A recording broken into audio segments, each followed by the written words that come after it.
So karon na po mga idol no, sumayong adlaw kayong tanan mga idol no. So inyo nakita mga idol nagkuha akong mama og balanghoy mga idol. Comment down below kung balanghoy gyapon tawagan sa inyo ha mga idol. So kaya pala nangunguha ng balanghoy yung mama ko mga idol kasi ang gagawin namin today mga ka-idol, pupunta kami sa dagat lahat ng pamilya mga ka-idol. So matik na yan mga ka-idol, pagkahukay bang luto agad. Ito na yung dadalhin namin sa dagat mga ka-idol, yan o, lutong luto. Syempre basta dagat mga ka-idol, hindi mawawala yung kilaw, kaya matik kukuha ng sili yung kapit ko mga ka-idol para may konting tapang, anghang at sarap.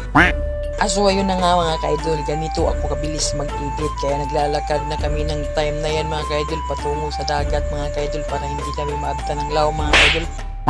Sa bilis namin maglakaw mga ka-idol no, nandito na kami sa dagat mga ka-idol, ganito kami kabilis lumakad mga ka-idol, lang yung naglalakad na kami sa unasa mga ka-idol, nagdukudok, nakita ng tinason mga kilaw mga ka-idol. Ito kami kadiri sa Amua mga ka-idol, kapag walang ulam mga ka-idol, dito talaga kami sa dagat pumupunta para makalibre ng ulam mga ka-idol. Ayun na nga mga ka-idol, habang naglakaw-lakaw kami sa unasa mga ka-idol, may napansin akong butas kaya may patulong ako sa kapatid ko mga ka-idol. Ito na yung butas na sinasabi ko mga ka-idol, tinatabangan ako ng kapatid ko. Kumputulan eh!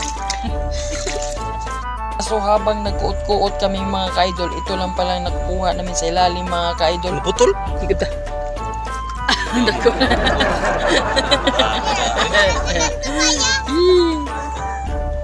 Sobrang nagtatawanan kami dyan mga ka-idol. Akala namin malaki yung balat yung nakasuksok sa ilalim ng bagag mga ka-idol, yung maliit lang. So habang nagkakalakaw kami mga ka-idol, sabi may nakita ako mga ka-idol, dalawang kinasun mga ka-idol, nagtapad silang dalawa. Kahit na ganito yung kuha namin mga ka-idol, ubos talaga yung baon namin, kamuting kahoy at sagi. So dapat talaga mga ka-idol, magsipag tayo mga ka-idol sa walang ulam dyan mga ka-idol na malapit sa dagat mga ka-idol.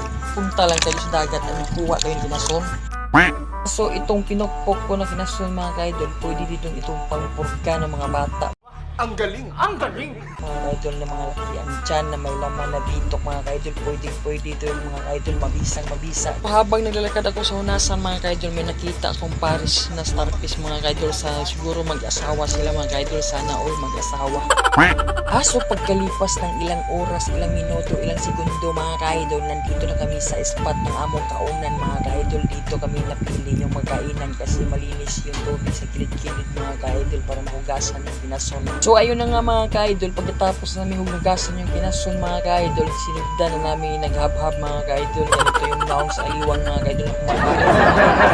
Sobrang nasarapan sa lamig mga ka-idol kasi nandito sa dagat, maganda yung view at saka malamig yung sudan mga ka-idol. Ano to de?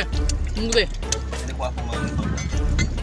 Naku, sobrang malami talaga kumain sa dagat mga ka-idol, lalo na sama-sama kayo mga ka-idol. Grabe talaga ang gana ng kumain ng aliwang na to mga ka-idol, lalong-lalo yung nasa likod ko yung mga ka-idol, yung nagka-orange sauce, lakas kumakain mga ka-idol, laki na hungit. Talaga yung mga bata na kumakain sa dagat mga ka-idol, lalo na yung mga kasama ko dito mga ka-idol, agawan na sila mga ka-idol kasi sobrang na talagang lami kumakain sa dagat.